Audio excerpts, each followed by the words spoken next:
Arro, aqui é Selene Diecat, criadora do Animal Totem Oracle Deck e da mesa radiônica xamânica do Instituto Águia Dourada. Hoje, na série sobre os deuses e deusas, iremos falar sobre Perséfone. Perséfone, também chamada Coré, Cora ou ainda Prosérpina, é uma deusa da mitologia grega, deusa das ervas, das flores, dos frutos, dos grãos, dos perfumes, rainha do submundo, da vida após a morte, do crescimento primaveril. Perséfone aparece na Ilíada simplesmente como rainha do mundo inferior e esposa de Hades. O mito de seu rapto foi o primeiro narrado por Hesíodo. Seu sequestro por Hades, deus do submundo, que já tem vídeo aqui no canal, ocorreu com a aprovação de seu pai e cunhado, Zeus, que também já tem vídeo aqui no canal. Este mito, sua permanência no submundo e seu retorno temporário à superfície representam suas funções como a encarnação da primavera e a personificação da vegetação, especialmente as colheitas de grãos, que desaparecem na terra quando semeadas, brotam na terra na primavera e são colhidos quando são totalmente crescidos.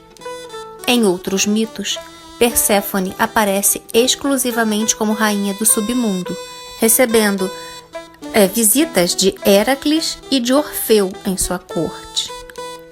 A formidável, venerável e majestosa rainha das sombras exerce seu poder e realiza maldições dos homens sobre as almas dos mortos, junto com Hades, seu consorte.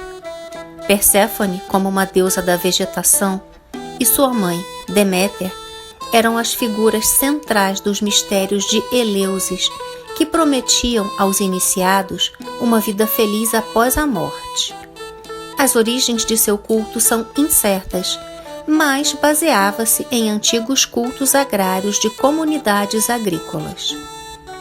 Perséfone é descrita como aquela de braços brancos por Hesíodo.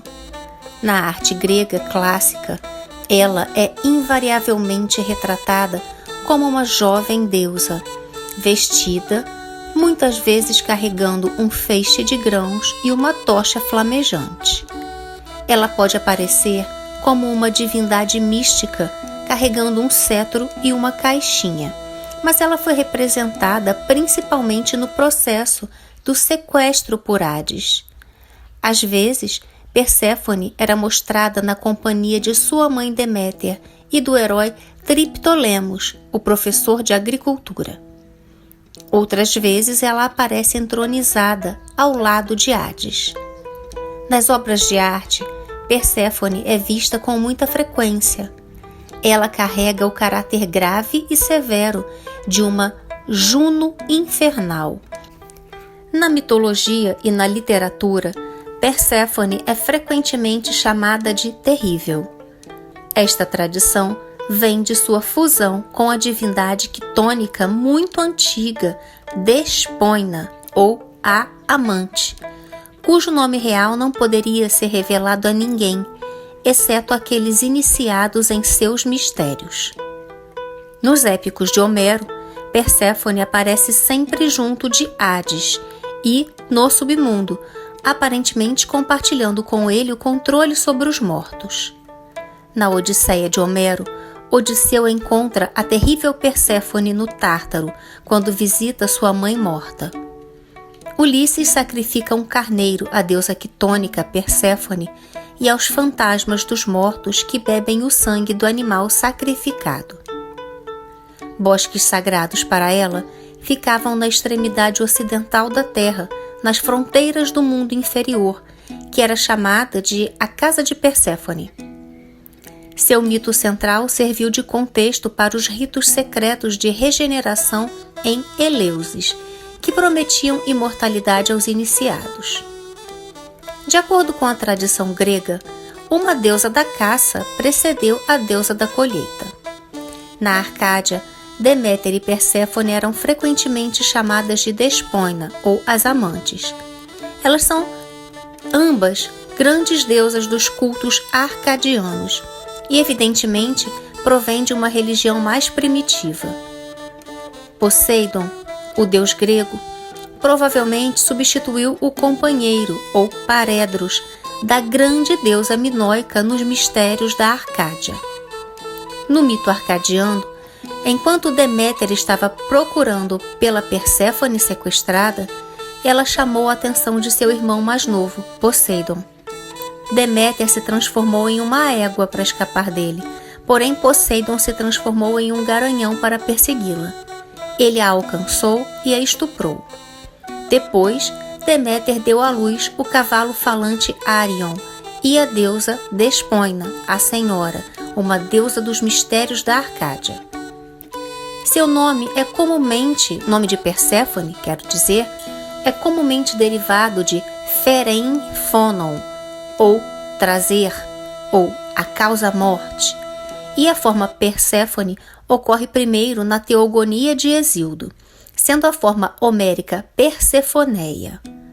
Mas além destas formas desse nome, encontramos também Persefassa, Persefata, Fersepata, Ferrefassa, Ferepata e Persefoneia, para quais várias etimologias foram propostas.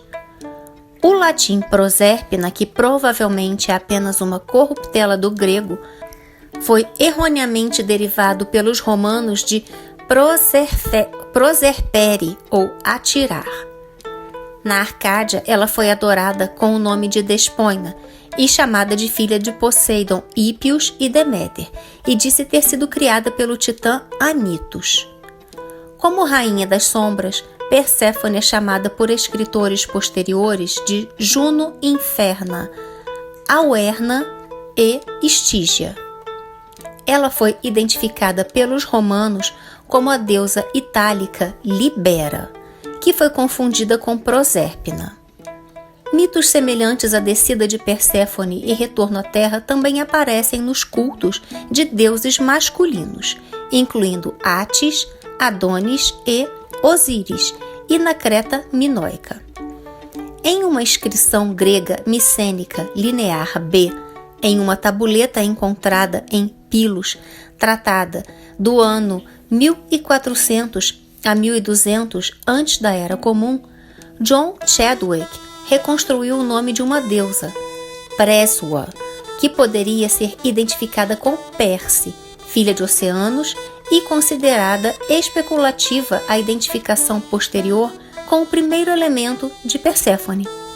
Perséfone é o seu nome grego, no grego jônico da literatura épica. A forma homérica de seu nome é Persefoneia. Em outros dialetos, ela era conhecida por nomes variantes que a gente já falou anteriormente, ou simplesmente Coré, menina, donzela. Nos vasos áticos do século V, muitas vezes encontramos a forma Ferepafa em seu crátilo, abre aspas, porque ela é sábia e toca o que está em movimento, fecha aspas. Existe também a forma Perifona. A existência de tantas formas diferentes mostra como era difícil para os gregos pronunciar a palavra em sua própria língua e sugere que o nome pode ter uma origem pré-grega. A etimologia da palavra Perséfone é obscura. De acordo com uma hipótese recente avançada por Rudolf Watcher, o primeiro elemento do nome, perso, pode refletir um termo muito raro, atestado, acreditem, no Rig Veda, do sânscrito, parsa, e no Avesta, e significa feixe ou espiga de grão. No segundo constituinte, fata, preservado na forma perséfata, nessa visão refletiria o proto-indo-europeu de bater, matar. O sentido combinado seria, portanto, ela que bate os grãos as espigas de grão, ou seja, uma debulhadora de grãos. Uma etimologia popular é de ferem phonon, que a gente já falou, trazer ou causar a morte, ou seja, causando a morte dos grãos. Para o renascimento posterior, né? Em um texto do período clássico atribuído a Empédocles, descrevendo uma correspondência entre 4 divindades e os elementos clássicos, o nome Nestis para água aparentemente se refere a Perséfone. Abre aspas. Agora ouça as 4 raízes de tudo. Vivificando Hera, Hades, Zeus brilhante e Nestis, umedecendo fontes mortais com lágrimas. Fecha aspas. Das 4 divindades dos elementos de Empédocles, apenas o nome de Perséfone é tabu. Nestis é um título de culto eufemístico, pois ela também era a terrível rainha dos mortos, cujo nome não era seguro falar em voz alta, como a gente já falou até sobre Hades no vídeo que eu fiz aqui sobre ele e que já tem aqui no canal. Então, esse nome foi eufemisticamente, ou melhor dizendo, Perséfone foi eufemisticamente nomeada simplesmente como Coré, ou a donzela, um vestígio de seu papel arcaico como a divindade que governa o submundo. Nestis significa o jejum em grego antigo. Os epítetos de Perséfone revelam sua dupla função como quitônica e como uma deusa da vegetação.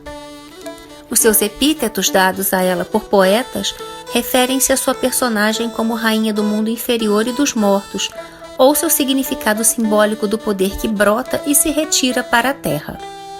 Seu nome comum como deusa da vegetação é Coré, e na Arcádia ela era adorada sob o título Despoina, a amante. Segundo Píndaro, a alma é julgada no Hades, e se fosse condenada inocente, passaria para o reino dos Campos Elíseos, mas deveria, no entanto, retornar à terra mais 2 vezes e sofrer mais 2 mortes. Então, finalmente, Perséfone libera a alma do ciclo. Ela retorna à terra mais uma vez para viver a vida como um rei, herói ou sábio justo, antes de ser enviado para as ilhas paradisíacas dos campos abençoados, dos Elíseos. Quem Perséfone aceitar a retribuição por erros antigos, as almas dessas pessoas ela iria restaurar no 9º ano ao sol superior novamente, ou seja, a reencarnação. Deles surgem reis gloriosos e homens de esplêndido poder e sabedoria insuperável, e por todo o tempo restante são chamados de heróis sagrados entre a humanidade. Nos Campos Elíseos, o sol brilha em sua força, no mundo abaixo, enquanto aqui é noite, e em prados vermelhos com rosas, o espaço diante da sua cidade é sombreado pela árvore de incenso, e ela está carregada de frutos dourados. Alguns lá se deleitam com cavalos e lutas, outros com damas e jogos diversos. Enquanto ao lado deles desabrocha a bela flor da felicidade perfeita, com todo tipo de incenso misturado com fogo longínquo no altar dos deuses. Perséfone é filha de Zeus, com sua irmã Deméter, a deusa da agricultura e das colheitas. Tendo nascido após o casamento de seu pai com Metis e antes do casamento com Hera. Na tradição órfica, diz-se que Perséfone é filha de Zeus com Reia, não com Deméter. Nos mitos órficos, a deusa donzela foi seduzida por Zeus sob o disfarce de uma serpente. Na Dionisíaca de Nonos, os deuses do Olimpo ficaram enfeitiçados pela beleza de Perséfone e a desejaram. Vários deuses a cortejaram, como Hermes, Apolo, Ares e Hefesto. Deméter, preocupada que Perséfone pudesse acabar se casando com Hefesto, consulta então o deus astrológico Astreus. Astreus avisa que Perséfone será estuprada e engravidada por uma serpente. Deméter então esconde Perséfone em uma caverna, mas Zeus, na forma de uma serpente, entra nessa caverna e consome o estupro. Perséfone engravida e dá à luz Zagreus, que quando Zeus o colocou no trono do céu, foi atacado e desmembrado pelos titãs. Seu coração foi recuperado e ele renasceu através de Semele, como deus Dionísio. Já tem vídeo sobre Dionísio aqui no canal também, se você quiser saber mais a respeito desse deus. Uma deusa infernal chamada Melinoi, provavelmente Hécate, que já tem vídeo aqui no canal, também teria nascido de sua união. Os hinos órficos dizem que Perséfone foi mãe das Eríneas com Hades. Como deusa da morte, ela também era chamada filha de Zeus e Styx, o rio que formava a fronteira entre a terra e o submundo. Perséfone foi criada no Monte Olimpo, o lar da nobreza divina, e na sua juventude foi sequestrada por seu tio Hades, mudando-se para o mundo inferior. Zeus e Deméter desempenham um papel importante em seu casamento com Hades e sua vida no submundo. Apesar de Perséfone ter vários irmãos com seu pai, Zeus, tais como Ares, Hermes, Dionísio, Atena, Hebe, Apolo, entre outros, por parte de sua mãe Deméter, Perséfone tinha um irmão, Pluto, um deus secundário que presidia as riquezas. Ele é um deus pouco conhecido e muito confundido como Plutão, o deus romano que corresponde a Hades. Perséfone também tinha como irmã e irmão, filhos de sua mãe, uma deusa chamada Despina ou Despoina e o cavalo, Arion. Despoina foi abandonada pela mãe de ambas, por isso ela tinha inveja da deusa no mundo dos mortos, até porque Deméter se excedia em atenções para a rainha Deméter. Hades raramente se aventurava fora do submundo, mas nas poucas vezes que fez isso encontrou Perséfone. Um dia, Perséfone estava em um prado colhendo flores silvestres quando Hades a viu. Então Hades foi até seu irmão Zeus para consultá-lo. Zeus já havia prometido a Hades uma de suas filhas em casamento. E quando Hades lhe disse que queria se casar com Perséfone, Zeus obedeceu. Ele sabia, no entanto, que a mãe de Perséfone, Deméter, nunca permitiria que sua filha se casasse com o deus sombrio do submundo. Hades estava com o coração partido por nunca poder ter Perséfone como sua esposa. Então, os dois irmãos traçaram um plano que o faria se casar com a mulher que ele amava desesperadamente. Na manhã seguinte, Deméter e sua filha desceram sobre a terra. As duas eram incrivelmente próximas, assim como a maioria das mães e filhas são quando as meninas começam a fazer a transição para a idade da juventude. Deméter deixou a filha com as ninfas do mar para que cuidassem dela enquanto ela ia cuidar de seus deveres terrenos. Zeus sabia que as ninfas nunca deixariam Perséfone fora de vista por medo da ira de Deméter. Então, ele fez Gaia plantar uma encantadora flor de narciso em um jardim próximo. Enquanto Perséfone se afastava de sua mãe e entrava no jardim, ela viu a flor e foi imediatamente atraída por sua beleza. Assim que ela se abaixou para pegá-la, o chão sob seus pés começou a tremer e uma rachadura escancarada logo apareceu. À medida que a fenda se alargava, Hades e sua carruagem de cavalos negros emergiram dela e avançaram sobre Perséfone. Antes que ela pudesse gritar, Hades agarrou Perséfone e a levou com ele para o mundo dos mortos. A ninfa chamada Sion testemunhou o sequestro e tentou resgatar Perséfone, mas não havia nada que pudesse fazer. Ela não era páreo para Hades. Sion ficou tão perturbada com o sequestro de sua amiga que chorou até derreter em uma poça de lágrimas, formando o rio Sion. Quando Deméter voltou, ela não conseguiu encontrar sua filha em lugar nenhum. Então ela perguntou às ninfas sobre isso, mas elas não tiveram resposta.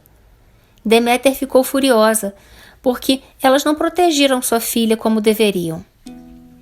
Sua ira choveu sobre as ninfas, e elas amaldiçoou com corpos emplumados, pés escamosos e asas. Não seriam mais chamadas de ninfas do mar. Elas seriam doravante conhecidas como sereias. Quando o cinto de Perséfone foi levado pelo rio Sião, Deméter soube que algo terrível havia acontecido com sua filha.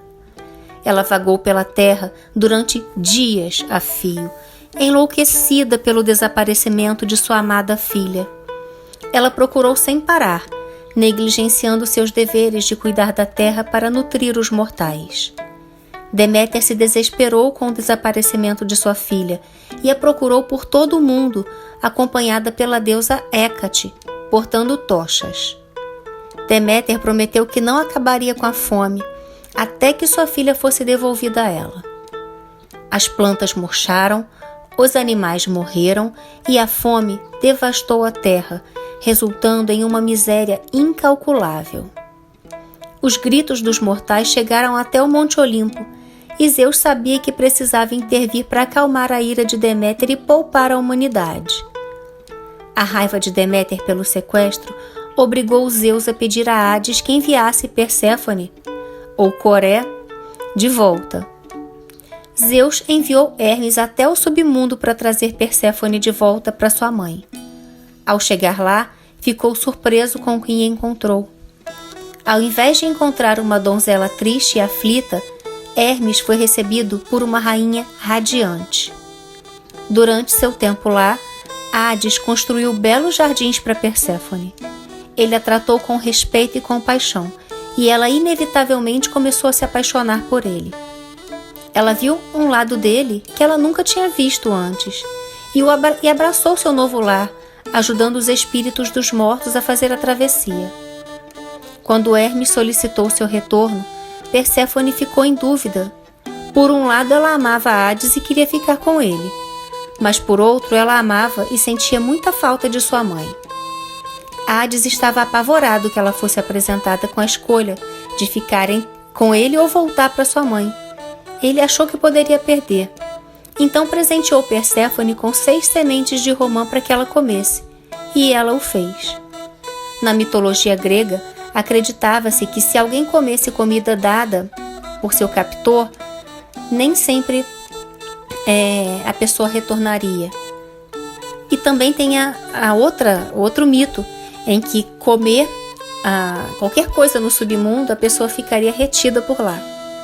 Deméter ficou devastada, porque ela sabia que sua filha tinha comido o fruto do submundo e agora estava ligada a Hades e ao submundo para sempre. Quando Hermes trouxe Perséfone de volta ao Monte Olimpo, Zeus perguntou a ela onde ela gostaria de morar. Ela expressou que queria ficar ao lado do marido. Deméter ficou furiosa com a resposta de sua filha e convencida de que Hades tinha algo a ver com isso. Deméter deixou claro que se sua filha não voltasse para ela, ela jamais cuidaria da terra novamente. Zeus era um deus justo, que entendia as leis, mas também precisava cuidar das pessoas que ficariam famintas pela ira e tristeza de Deméter. Portanto, Zeus fez uma mediação mais uma vez e sugeriu a Deméter e Hades que Perséfone passasse algum tempo do ano, um pouco do tempo do ano, dividisse o seu tempo no ano entre Deméter e Hades, ela passando um tempo na terra e outro no submundo. Zeus decidiu que Perséfone dividiria esse tempo entre sua mãe e seu marido. Por 1/3 do ano, ela viveria com Hades, no submundo, como sua esposa e rainha do submundo. No restante do ano, ela viveria no mundo superior com sua mãe Deméter. Tanto Deméter quanto Hades concordam, e é assim que as estações são formadas. Perséfone finalmente retorna do submundo e se reúne com sua mãe perto de Eleusis. Os eleusinos construíram um templo perto de sua fonte no Calícoro, e Deméter estabelece seus mistérios lá. Nos meses que Perséfone vive no submundo com Hades, Deméter está triste e com saudades da filha. Como deusa da colheita, Deméter não permite que nenhuma vegetação seja produzida. Isso é simbólico do inverno, quando a vegetação morre. Quando Perséfone está com sua mãe no mundo superior, a vegetação cresce e é colhida. A renovação traz esperança para o povo. Representa o renascimento do esplendor e da abundância. A terra mais uma vez se torna fértil e frutífera. Isso simboliza os meses de primavera e verão, quando a vegetação é plantada, cultivada e colhida. Antes de Perséfone ser raptada por Hades, o pastor Eumolfo e o porqueiro Eubúleus, viram uma menina em uma carruagem preta conduzida por um condutor invisível sendo levada para dentro da terra que teria se aberto violentamente. Eubúleus estava alimentando seus porcos na abertura para o submundo e seus porcos foram engolidos pela terra junto com a menina. Esse aspecto do mito é uma etiologia para a relação dos porcos com os ritos antigos em Termosfória e em Eleusis. Plutarco escreve que Perséfone foi identificada com a estação da primavera, e Cícero a chama de semente dos frutos dos campos. Nos mistérios de Eleusis, seu retorno do submundo a cada primavera é um símbolo de imortalidade e, portanto, ela era frequentemente representada em sarcófagos. A história segundo a qual Perséfone passava uma parte do ano no mundo inferior e outra com os deuses do Olimpo fez dela, mesmo para os mais antigos, o símbolo da vegetação que brota na primavera, cujo poder se retira para a terra em outras estações do ano. Daí Plutarco a identifica com a primavera e Cícero a chama de sementes dos frutos do campo.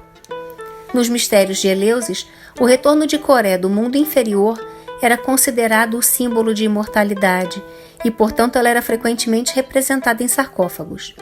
Nas teorias místicas dos órficos e dos chamados platônicos, Coré é descrita como a deusa onipresente da natureza, que tanto produz como também destrói tudo. E ela é, portanto, mencionada ao longo de ou identificada com outras divindades místicas, como Ísis, Reia, Gaia, Héstia, Pandora, Ártemis e Hécate. O lugar onde Perséfone teria sido levada é diferente nas várias tradições locais. Os sicilianos, entre os quais seu culto provavelmente foi introduzido pelos colonos coríntios e megáricos, acreditavam que Plutão a encontrou nos prados perto de Ena e que o poço Ciane surgiu no local onde ele desceu com ela para o mundo inferior. Os cretenses pensavam que sua própria ilha tinha sido o cenário do estupro de Perséfone, e os eleuses mencionaram a planície de Niseu, na Beócia, e disseram que Perséfone havia descido com Plutão ao mundo inferior na entrada do Oceano Ocidental. Relatos posteriores colocam o estupro na Ática, perto de Atenas, ou em Eríneos, perto de Eleusis, ou nas proximidades de Lerna. Embora não tenha sido a escolha de Perséfone ser sequestrada por Hades e ela tenha sido enganada para se casar com ele, ela levou muito a sério seu novo papel como rainha do submundo. Como rainha do submundo, Perséfone tem a capacidade de enviar feras para matar aqueles que a prejudicaram. Em uma versão anterior, Hécate resgatou Perséfone. Em uma cratera de sino ático, de figura vermelha, do ano mais ou menos 440 antes da Era Comum, que está no Metropolitan Museum of Art, Perséfone está subindo como se estivesse subindo escadas de uma fenda na terra, enquanto Hermes fica de lado. Hécate, segurando duas tochas, olha para trás, enquanto conduz Perséfone até a entronizada Deméter. A enciclopédia bizantina do século X, Suda, apresenta uma deusa de uma vida após a morte abençoada, assegurada aos iniciados dos mistérios órficos.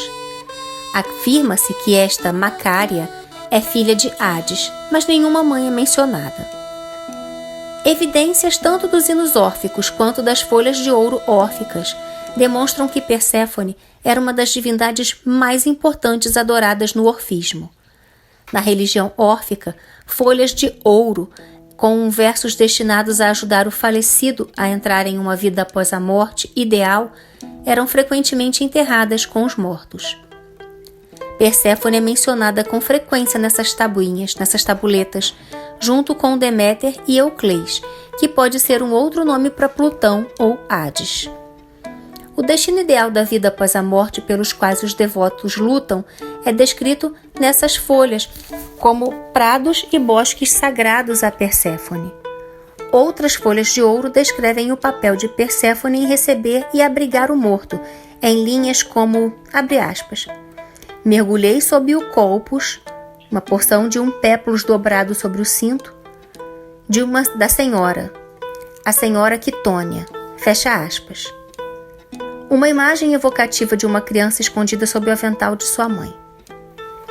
Em outra interpretação do mito, o rapto de Perséfone por Hades na forma de Plutão representa a riqueza do grão contido e armazenado em silos subterrâneos ou jarros de cerâmica, que são os pitói, durante as estações do verão, como era aquela época de seca na Grécia. Neste relato, Perséfone, como donzela dos grãos, simboliza o grão dentro do pitói, que está preso no subsolo dentro do reino de Hades. No início do outono, quando o grão da velha colheita é colocado nos campos, ela sobe e se reúne com sua mãe Deméter. Esta interpretação do mito de abdução de Perséfone simboliza o ciclo da vida e da morte, pois Perséfone morre, enquanto ela, o grão, é enterrada no pitói, como pitóis semelhantes eram usados nos tempos antigos para práticas funerárias, e renasce com a exumação e com a disseminação do grão. O mito popular fenício do amor da deusa Astarte por Adon foi adotado pelos gregos, que identificaram as deusas do conto com Afrodite e Perséfone. Por causa da beleza do bebê Adonis, Afrodite escondeu ele em um baú, escondeu-o dos deuses e o deixou com Perséfone. Já tem vídeo sobre Afrodite, eu também falo sobre esse mito lá. Mas quando Perséfone teve um vislumbre de Adonis, ela se recusou a devolvê-lo. Perséfone e Afrodite se apaixonaram pelo mortal Adonis. Por sugestão da musa Calíope, Zeus ordenou que Adonis dividisse seu tempo em 3 tempos. 1/3 dele para Afrodite, 1/3 para Perséfone e 1/3 para ele próprio. Um dia, Adonis decidiu que não queria voltar ao submundo, ele queria continuar com Afrodite. Ou teria acrescentado sua própria porção à de Afrodite, sua própria porção de tempo. Quando Perséfone descobriu, ela teria enviado um javali para matar Adonis. Adonis morreria nos braços de Afrodite, mas não está bem claro se Perséfone sabia que isso aconteceria. Como conto no vídeo sobre Afrodite, que já tem aqui no canal, esse javali também poderia ter sido uma obra de Ares, deus da guerra e amante de Afrodite, com ciúmes dela. Em um mito obscuro, Perséfone foi credenciada com a criação da humanidade a partir do barro. Seguiu-se uma disputa divina sobre qual deus deveria possuir a criação, com o resultado de que ela foi concedida a Zeus e Gaia, em vida, e a Perséfone, na morte. Hades não fez nenhum de seus casos extraconjugais em segredo. Normalmente, seus assuntos não incomodariam Perséfone, mas quando mente, se gabou de maneira arrogante de que ela era mais bonita do que Perséfone e que iria conquistar Hades, Perséfone se vingou e a transformou na planta hortelã. Minte, a ninfa de Cóctus e criada de Perséfone, teve um caso extraconjugal com Hades, sim. E ela então reclamou, com palavras arrogantes, delirou totalmente por ciúmes. Deméter, com raiva, pisou nela com os pés e a destruiu, pois ela havia dito que ela era mais nobre em forma e mais excelente em beleza do que Perséfone, de olhos escuros. Se gabou que Ares ficaria com ela e baniria Perséfone de seus salões. Alternativamente, Perséfone rasgou Minte em pedaços por dormir com Hades, e foi ele quem transformou sua ex-amante na planta de cheiro doce. Em outra versão, Deméter mata Minte pelo insulto feito à sua própria filha. Teófile era uma garota que afirmava que Hades a amava e que ela foi melhor do que Perséfone. Certa vez, Hermes perseguiu Perséfone, ou Hécate, com o objetivo de estuprá-la, mas a deusa roncava ou rugia de raiva, assustando-o tanto que ele desistiu, daí ela ganhar o epíteto Brimo, ou brava. Sísifo, filho de Éolo, o astuto rei de Corinto, conseguiu evitar ficar morto depois que a morte foi buscá-lo, Thanatos, apelando e enganando Perséfone para deixá-lo ir, e assim retornou à vida. Em outra versão do mito, quem o libertou do submundo foi o próprio Hades. Foi dito que enquanto Perséfone estava brincando com a ninfa Hercina, a ninfa segurou um ganso contra ela que ela soltou. O ganso voou para uma caverna oca e se escondeu debaixo de uma pedra. Quando Perséfone pegou a pedra para recuperar o pássaro, a água fluiu daquele lugar e, portanto, o rio recebeu o nome de Hercina. Quando Orfeu veio ao submundo buscando o retorno de seu amor morto, Eurídice, Perséfone ficou comovida por suas lágrimas e concordou em deixá-la retornar à vida. Por causa do amor que Orfeu tinha por sua esposa, ele ousou a incrível façanha de descer ao Hades, onde ele encantou Perséfone com sua canção melodiosa e a convenceu a ajudá-lo em seus desejos e permitir que ela trouxesse sua esposa que havia sido morta devido a uma picada de cobra. Orfeu cantou, e todos os espíritos choravam ao ouvir. Por esse som triste, oprimido, as bochechas das Eumênides, ou Eríneas, dizem, estavam molhadas de lágrimas, e a rainha Perséfone, e aquele cujo cetro governa o submundo, ou Hades, não pôde negar essa prece e chamou Eurídice. Ela estava entre os fantasmas recentes e, mancando ainda de seu ferimento pela picada de cobra, veio lentamente, e Orfeu levou sua noiva, mas ele tinha uma condição. Não poderia olhar para trás em hipótese alguma, mas quando estavam se aproximando da superfície e temendo que Eurídice desmaiasse, desejando olhar, ele acabou virando os olhos e imediatamente ela escapuliu dele. Ele ainda esticou os braços para tentar abraçar Eurídice e apertou, mas não tinha mais nada para segurar.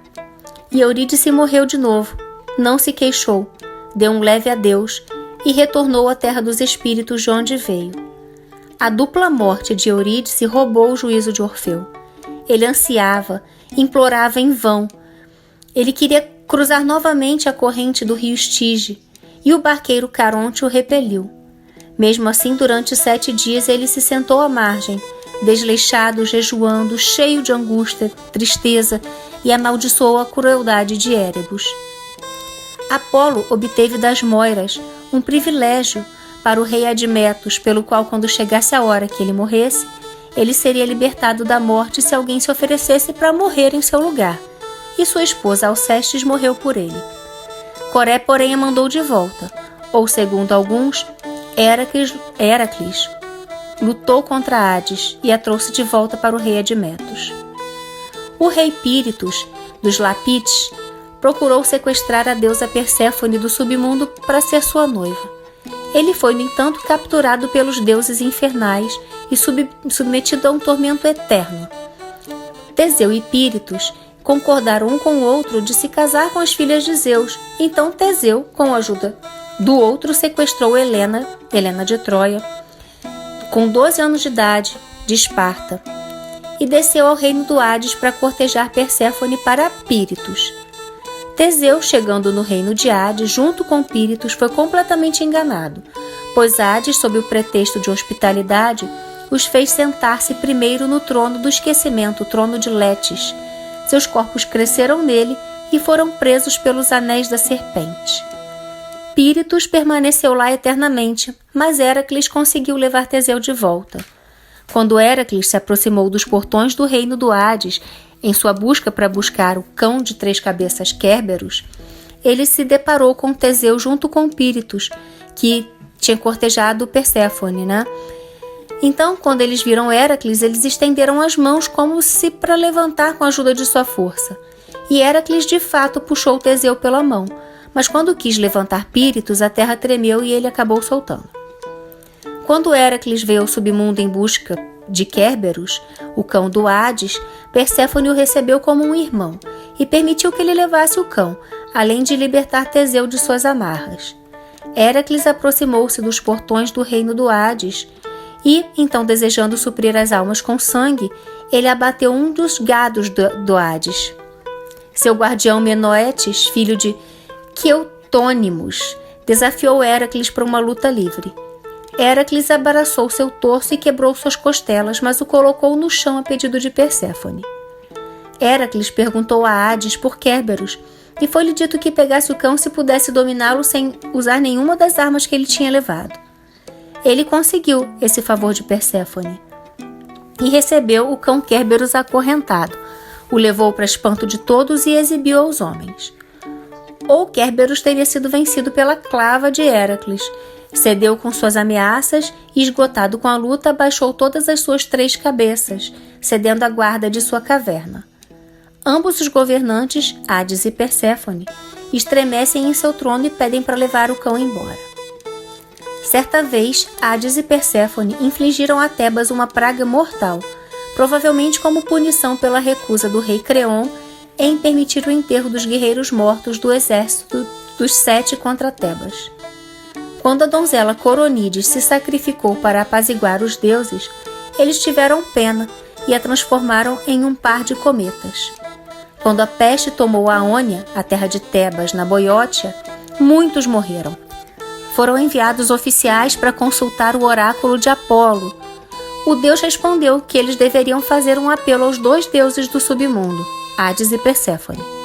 Ele disse que eles cessariam de sua raiva se 2 donzelas voluntárias fossem sacrificadas aos 2. É claro que nenhuma das donzelas da cidade obedeceu ao oráculo, até que uma serva relatou a resposta às filhas de Órion, as 2 Coronides, e elas estavam trabalhando em seu tear, e assim que souberam disso, aceitaram de forma voluntária a morte em nome de seus concidadãos, antes que a epidemia da peste os atingisse também. Elas clamam 3 vezes os deuses do submundo, dizendo que eram sacrifícios voluntários. Enfiaram as suas adagas em seus ombros e abriram suas gargantas. E ambas caíram na terra.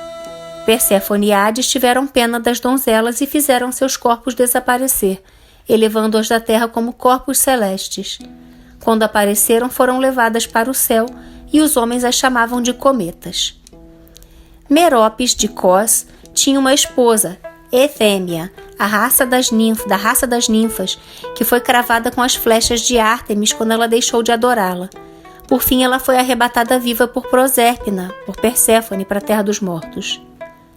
Afrodite uma vez enviou Psique em uma missão ao submundo para buscar o creme de beleza de Perséfone, como uma de suas muitas duras provações.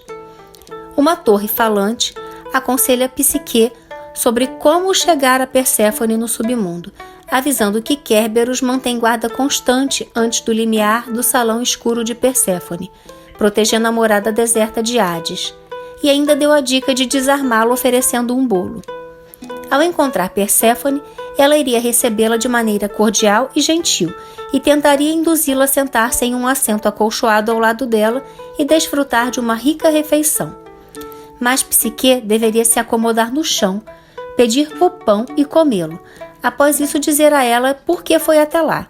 E quando obtivesse o que ela lhe daria, Psique deveria voltar, usando o bolo que tinha sobrado para neutralizar a selvageria de Kerberos. Então, ela deveria dar ao barqueiro a única moeda que reteve, e mais uma vez, do outro lado do rio, deveria refazer os passos anteriores e retornar à harmonia das estrelas do céu.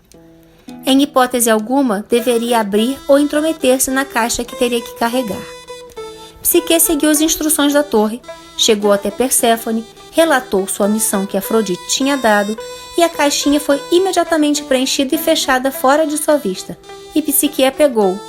Ela acalmou o latido de Kerberos, desarmou com o segundo bolo, ofereceu sua moeda restante ao barqueiro e saiu apressadamente do Hades. Mas uma vez que estava de volta à luz desse mundo e o saudou com reverência, sua mente foi dominada por uma curiosidade imprudente, apesar de sua ânsia de ver o fim de seu serviço quanto antes. Ela disse: "Como sou estúpida por carregar essa loção de beleza própria para divindades e não pegar nem um pouquinho para mim, pois com isso de qualquer forma eu posso agradar meu lindo amante Eros." As palavras mal saíram de sua boca quando ela abriu a caixa, mas lá dentro não havia loção de nenhuma loção de beleza, nem nada, além do sono de Hades, um sono verdadeiramente estígio. Assim que a tampa foi removida e ficou sem nada, o sono atacou-a e permeou todos os seus membros em uma nuvem espessa. O sono agarrou Psique, de modo que ela caiu prostrada no caminho onde ela estava, e ficou ali imóvel, como um cadáver em repouso. Eros a encontrou. Ele tirou totalmente o sono dela e devolveu dentro da caixinha. Hades e Perséfone presidiram os oráculos dos mortos e os ritos de necromancia, a convocação e a comunhão com os fantasmas dos mortos. Ulisses foi instruído em necromancia pela bruxa Circe, para que pudesse comungar com o fantasma profético do vidente Tirésias. Segundo o autor da Odisseia, os ritos eram realizados na fronteira do submundo. Autores posteriores, no entanto, dizem que Ulisses visitou o Necromanteion, o oráculo dos mortos, em Cumae, no sul da Itália, ou Thesprotia, no oeste da Grécia. Homero conta que o pensamento do vidente cego ou Tiresias ainda estava acordado, pois somente a ele, mesmo após a morte, Perséfone teria concedido sabedoria. Os outros mortos eram apenas sombras esvoaçantes. Ele continuou dizendo que quando Ulisses tiver navegado pelo rio Oceanos, ele teria diante dele um cordão de tutano e os bosques que são de Perséfone, os altos choupos pretos, os salgueiros com seus frutos desperdiçados. Em seguida, encalhe o navio ao lado de oceanos profundos e então deveria passar a pé para os domínios úmidos do Hades. Na entrada, o córrego de Aqueronte é unido pelas águas de Piriflegetonte e um ramo de Ostige, Cócito, e há uma rocha onde os dois rios barulhentos se encontram. Então Odisseu deveria fazer o que Circe ordena, ir em frente e cavar uma trincheira de 1 côvado de comprimento e 1 côvado de largura, contornar essa trincheira, derramando libação para todos os mortos. Primeiro com leite e mel, depois com vinho doce e depois com água, e polvilhar farinha de cevada branca por cima. Então, com orações fervorosas às presenças sem formas dos mortos, deveria prometer que quando chegasse a Ítaca, sacrificaria em seu palácio uma novilha sem bezerro, a melhor que tivesse, e carregaria uma pira com coisas preciosas, e que para Tiresias nenhum outro ele mataria. À parte, um carneiro todo preto, o melhor deles, escolhido em todos os rebanhos de Ítaca. Quando com essas orações você apelar para as nobres nações dos mortos, então você deve sacrificar um carneiro e uma ovelha negra. Abaixe a cabeça das vítimas em direção ao Erebus, mas vire a cabeça e olhe para as águas do rio. Com isso, as almas dos mortos e desaparecidos irão reunir-se para lá. Com voz de comando, você deve chamar seus camaradas para esfolar e queimar as 2 ovelhas que agora estão diante deles, mortas por sua própria lâmina implacável, e sobre elas, para orar aos deuses, ao irresistível Hades e à temida Perséfone. Quanto a você, puxe a espada afiada ao lado de sua coxa, depois sentando-te impedes que as presenças desanimadas dos mortos se aproximem do sangue até que tenhas interrogado Tiresias. Então, rei Odisseu, o vidente virá até você muito rapidamente para profetizar o caminho à sua frente, as longas etapas de sua viagem e como você finalmente chegará em casa sobre o mar fervilhante. A Sibila de Cumas guiou Enéas através do submundo, através do oráculo dos mortos. Enéas pediu permissão para passar para Averna, o mundo inferior, e encontrar o fantasma de seu pai. E ela, a Sibila, mostrou-lhe, na clareira de Juno Averna, ou Perséfone, um reluzente galho dourado, e pediu-lhe que o quebrasse do tronco. Enéas, como fez seu lance e viu as riquezas do reino assustador de Hades e seus próprios ancestrais, e o velho fantasma de Anquises. Na Tebaida de Estácio, o vidente Tiresias realiza necromancia para comungar com os mortos para descobrir a causa de uma praga que aflige a cidade de Tebas. Ele prepara ritos necromânticos com entranhas de ovelhas, enxofre e murmúrios de oração, cipreste, mel, entre outros elementos. Na Argonáutica de Apolônio de Rhodes, é dito que Perséfone enviou aos argonautas o fantasma de luto do filho de Actor, que havia morrido durante a expedição de Héracles contra as Amazonas, que ansiava por ver alguns homens de sua própria espécie, mesmo que apenas por um momento.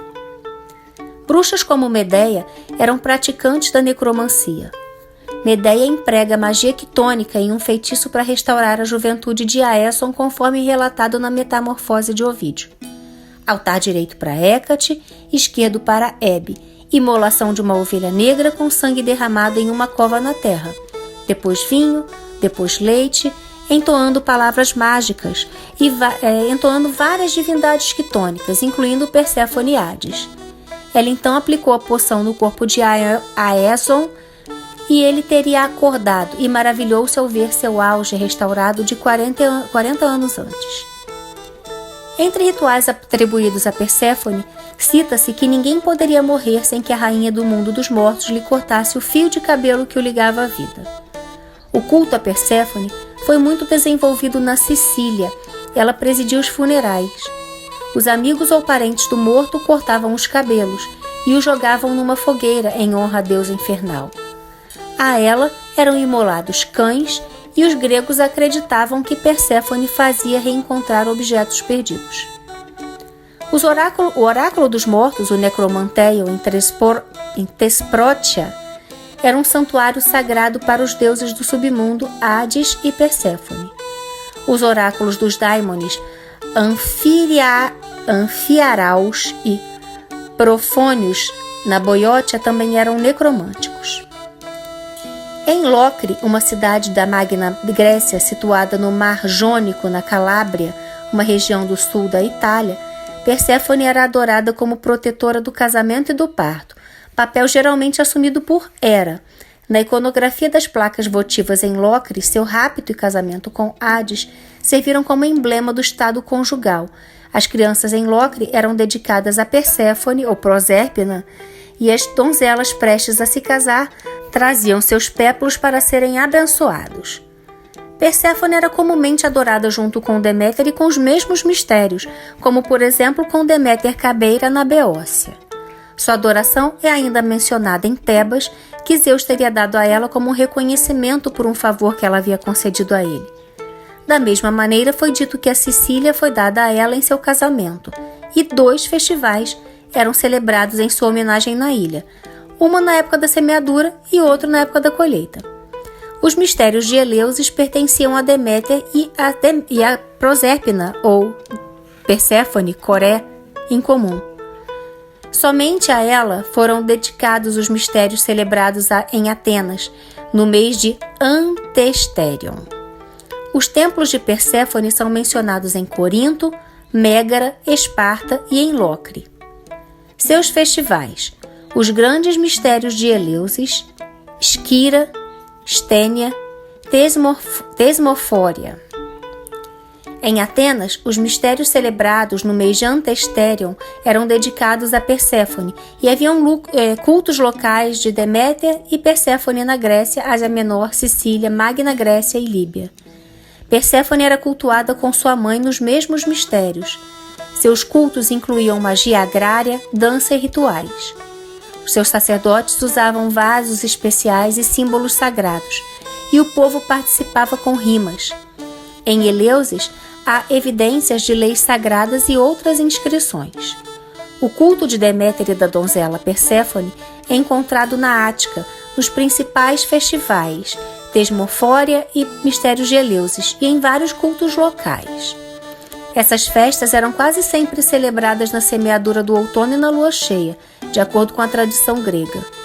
Em alguns cultos locais, as festas eram dedicadas a Deméter.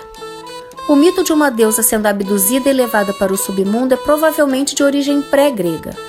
Samuel Noah Kramer, o renomado estudioso da antiga Suméria, postulou que a história grega do rapto de Perséfone pode ter sido derivada de uma antiga história suméria, na qual Ereshkigal, a antiga grega suméria do submundo, foi abduzida por Kur, o dragão primitivo da mitologia suméria, e forçada a se tornar governante do submundo contra sua própria vontade. Os cultos de Perséfone e Deméter nos mistérios de Eleusis e na Tesmofória foram baseados nos cultos agrários, e as crenças desses cultos eram segredos muito bem guardados, mantidos escondidos porque acreditava-se que ofereciam aos devotos um lugar melhor na vida após a morte do que o miserável Hades. Há evidências de que algumas práticas eram derivadas das práticas religiosas da era micênica. Essas práticas religiosas foram introduzidas na Creta minoica. A ideia de imortalidade que aparece nas religiões sincretistas do Oriente Próximo não existia nos mistérios de Eleusis no início. Alguns autores acreditam que os elementos do mito de Perséfone tinham origens na religião minoica. Esse sistema de crenças tinha características únicas, principalmente a aparição da deusa de cima na dança. Pistas de dança foram descobertas além de túmulos abobadados, e parece que a dança acontecia em estado alterado de consciência. É possível que algumas práticas religiosas, especialmente os mistérios, tenham sido transferidas de um sacerdócio cretense para Eleusis, onde Deméter trouxe a papoula de Creta. Há evidências de um culto em Eleusis do período micênico, no entanto, não há achados sacros desse período. O culto era privado e não há informações sobre isso. Além dos nomes de alguns deuses gregos nas instruções micênicas, aparecem nomes de deusas que não têm origem micênica, como, abre aspas, a mãe divina, fecha aspas, a mãe dos deuses, ou, abre aspas, a deusa ou sacerdotisa do vento, fecha aspas. Em tempos históricos, Deméter e Coré eram geralmente referidas como as deusas ou as amantes nos mistérios. O pesquisador John Chadwick acredita que essas foram as divindades precursoras de Deméter, Perséfone e Poseidon. Algumas informações podem ser obtidas do estudo do culto de Ilítia em Creta e do culto de Despoina. Na caverna de Amnissos, em Creta, Ilítia está relacionada com o nascimento anual da criança divina, e ela está conectada com Enesidaon, ou sacudidor de terra, que é um aspecto quitônico de Poseidon. Perséfone foi confundida com Despoina. O Megaron de Eleusis é bastante semelhante ao Megaron de Despoina em Licossura. Poseidon lhe dá uma filha, a inominável Despoina.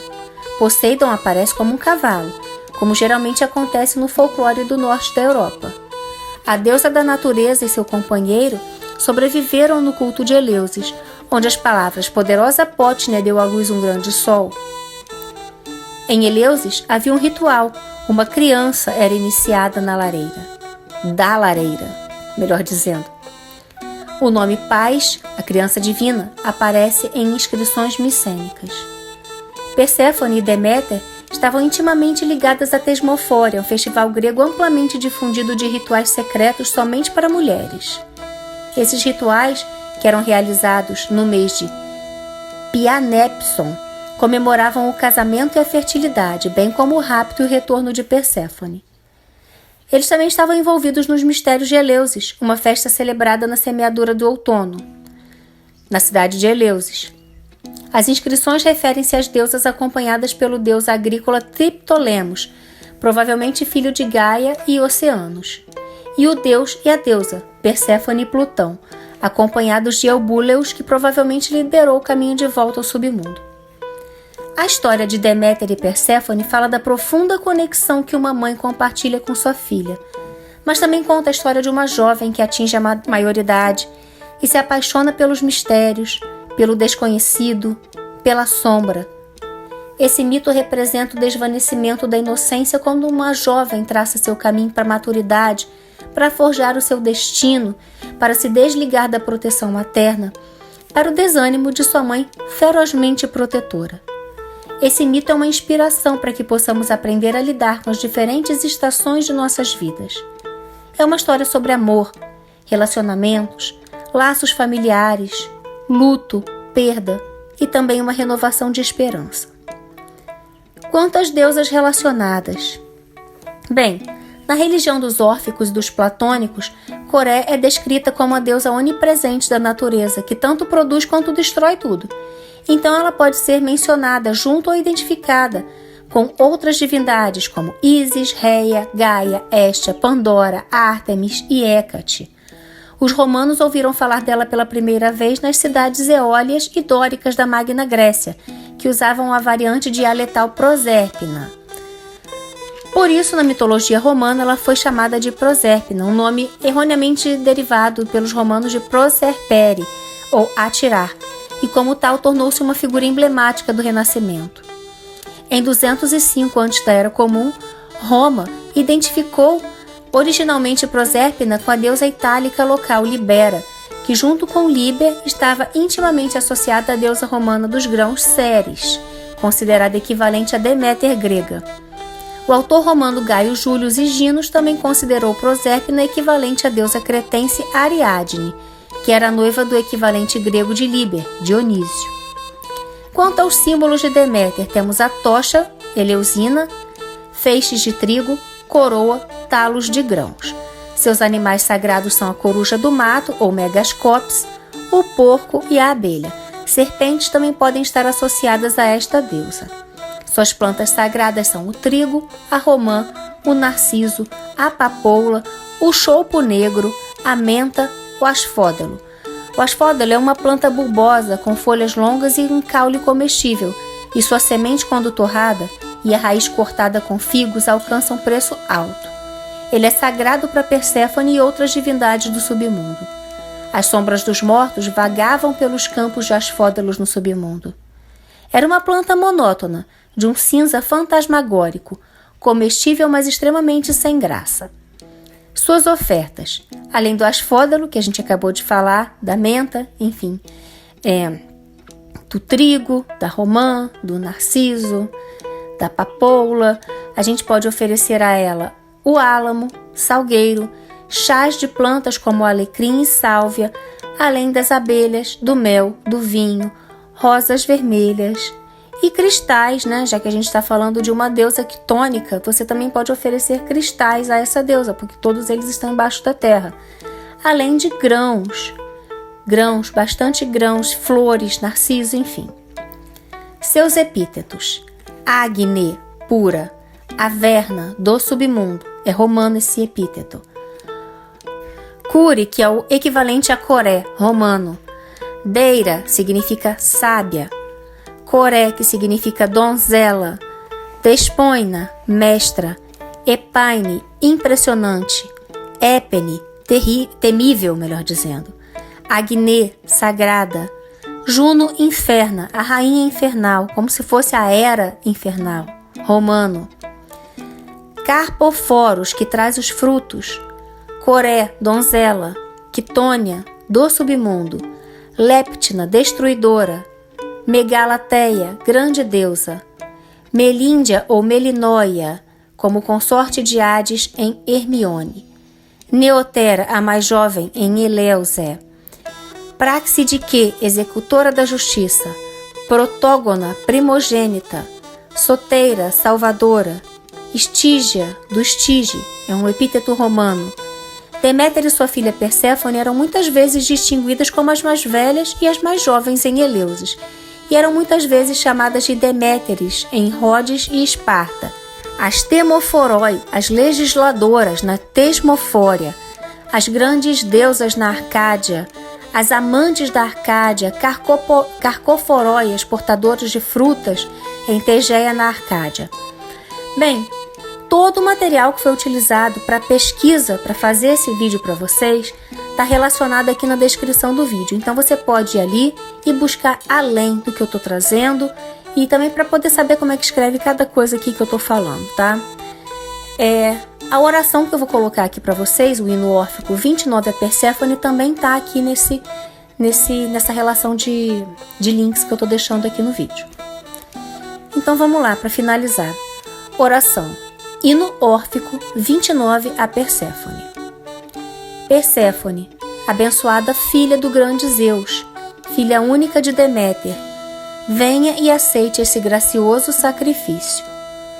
Muito honrada esposa de Plutão, discreta e doadora da vida, tu comandas os portões do Hades nas entranhas da terra.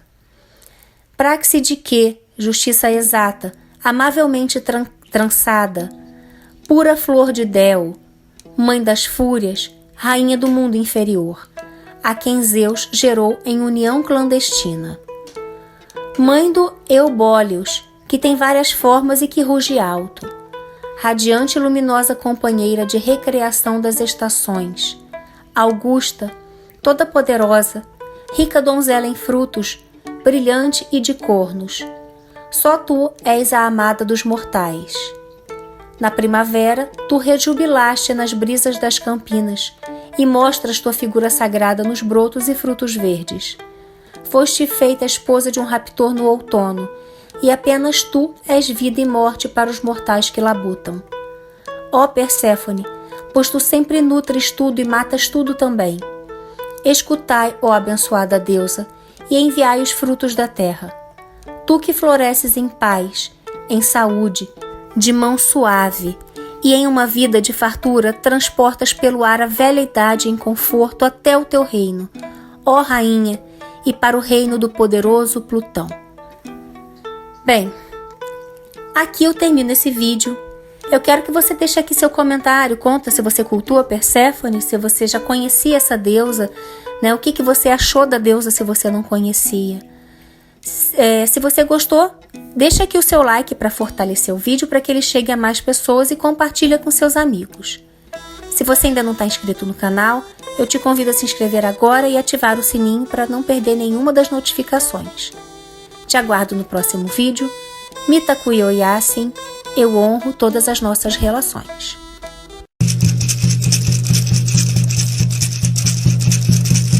Jana hey nay nay, Jana hey nay nay, Jana